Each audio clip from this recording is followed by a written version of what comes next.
and welcome to the Reparenting Daily podcast. In this podcast, we'll dive deep into reparenting, exploring all of the tools and resources that you'll need to help you along your journey. This podcast is divided into 3 sections. First is a daily reading, second is a discussion on the reading followed by journal prompts, and the last section is a peaceful meditation for closing.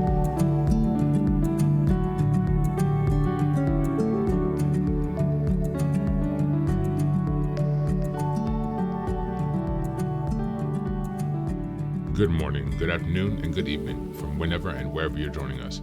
Thanks for being here for another day of Reparenting Daily.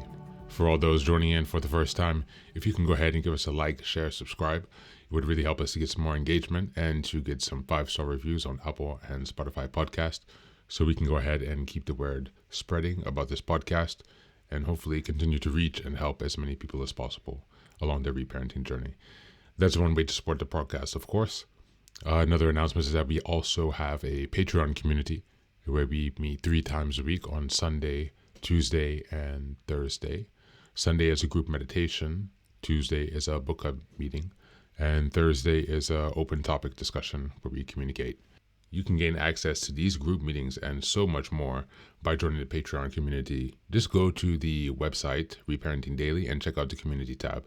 There you'll find all the details about what's actually offered. We also have a WhatsApp group and much more to look forward to that will really help you along with your healing journey. And for the last announcement, I'd like to say that we are just releasing our first 2 books now at Reparenting Daily. So you can go to the website, check out the bookstore tab, and at the top, you will see our first 2 official Reparenting Daily books. So I'm so excited to tell you about those, guys. So the first is Reparenting Daily Journal. This is a daily journal that corresponds to the podcast and will be aligned with all of the episodes starting from the 1st of January. That means that each month has a certain theme, and each week is a sub-theme that corresponds to the theme of the month. So if you're really interested in following along with this project, we're going to be stepping things up.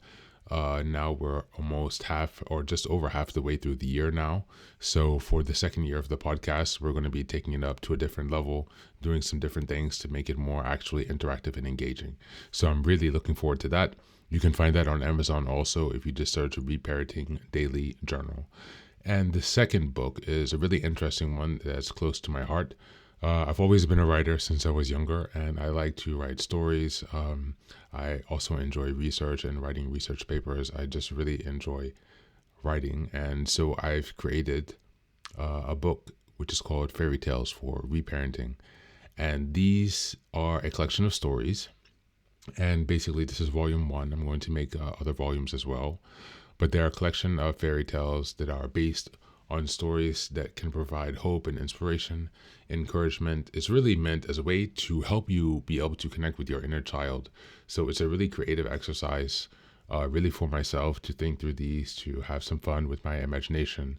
But also reading them is really a good way to connect to your inner child, to get to some of those tender emotions, to do something a bit silly or childlike, You can sit there and, take your teddy bear, if you have one, from the practices that some people say when you're reparenting your inner child.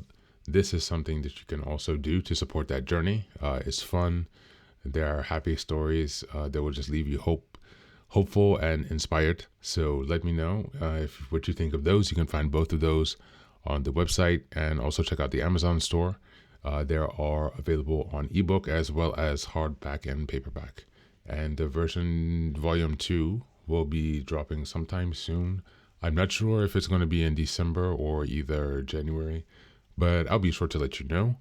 Just working on some final edits there, but hopefully to have that around the corner. So without further ado, let's get started on the daily practice. Today's reading is again from the Ching, and today we're going to take a look at hexagram 49. 49. Ko, revolution.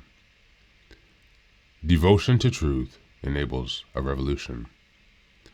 Hexagram Ko announces the arrival of a time of revolution.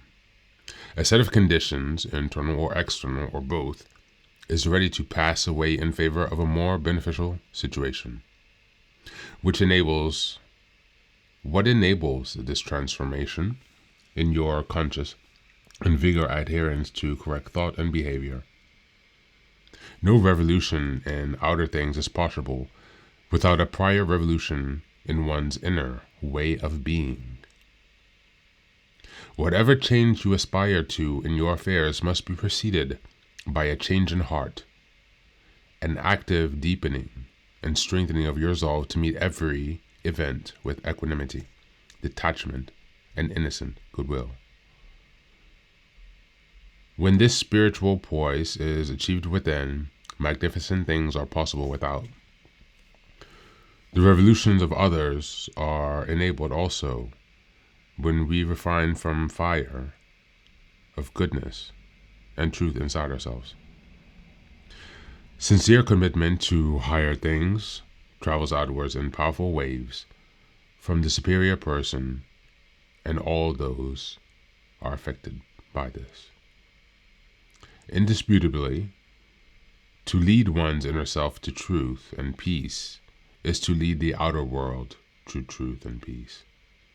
A beneficial resolution is assured to one who takes this path now. First line, perseverance in innocence, in innocent non-action bears the greatest fruit of all time. Wait in humility and quiet restraint for a clear way to open. Second line, a revolution is possible if one first prepares the ground, strengthen your humility and your ego before, during, and after taking action. Third line, do not be hasty, neither should you hesitate excessively. Act with perseverance and gentleness when it becomes clear that the time is right. Fourth line, great changes are only possible in your inner attitude is blameless. I'll read that again. Great changes are only possible in your inner attitude. Great changes are only possible if your inner attitude is blameless. Now, one last time. Really get stuck there. Great changes are only possible if your inner attitude is blameless. That which is not just will not last. Fifth line, people instinctively understand and support a revolution brought by one who is completely aligned with higher principles. And the sixth line, that which is inferior takes time to transform completely. Accept small gains and steady progress, and continually reaffirm your devotion to the path of the sage. Thanks again, and as always, take care of yourself and do be well.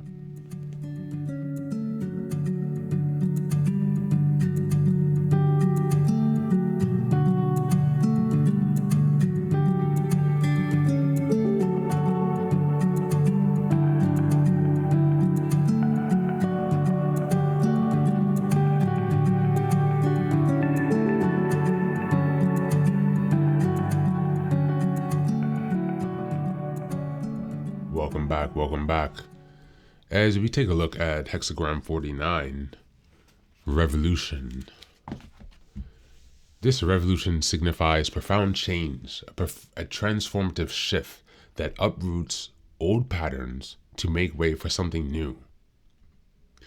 As far as reparenting goes, this hexagram invites us to embrace the inner revolution required to break free of outdated beliefs, harmful habits, and inherited narratives that simply no longer serve us.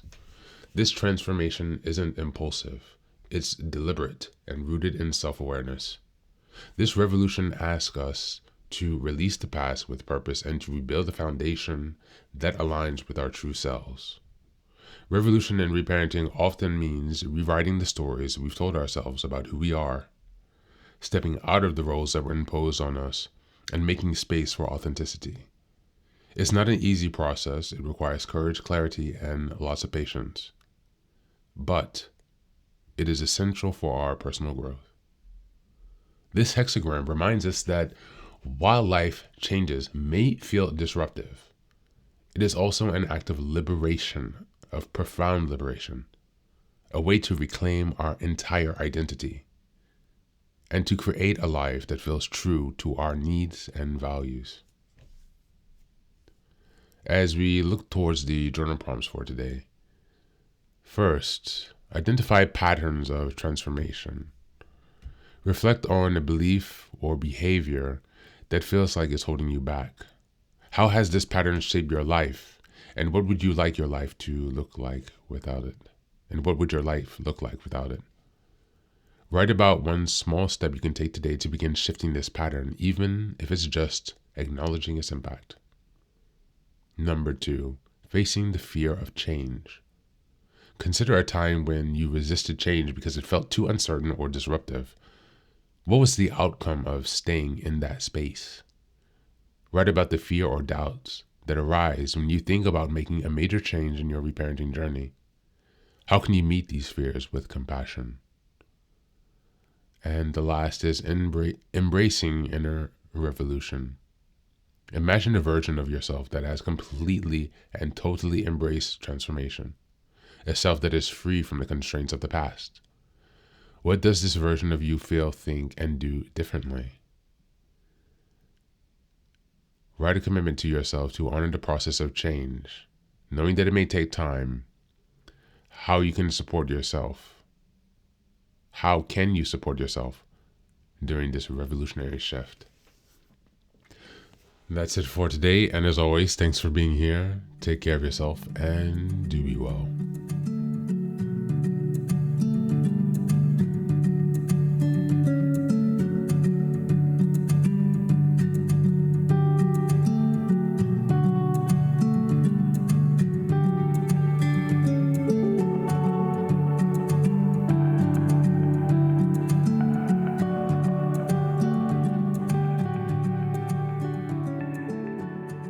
And now, let us move on to the final section, the meditation. This is an unguided meditation. I will simply provide some music and you can take some time to relax. Please feel free to choose a location and a place where you feel safe and where you can be undisturbed for the next 10 minutes. You can choose to be sitting down, standing, as you like, wherever you are most comfortable. Thank you for being here and enjoy the meditation.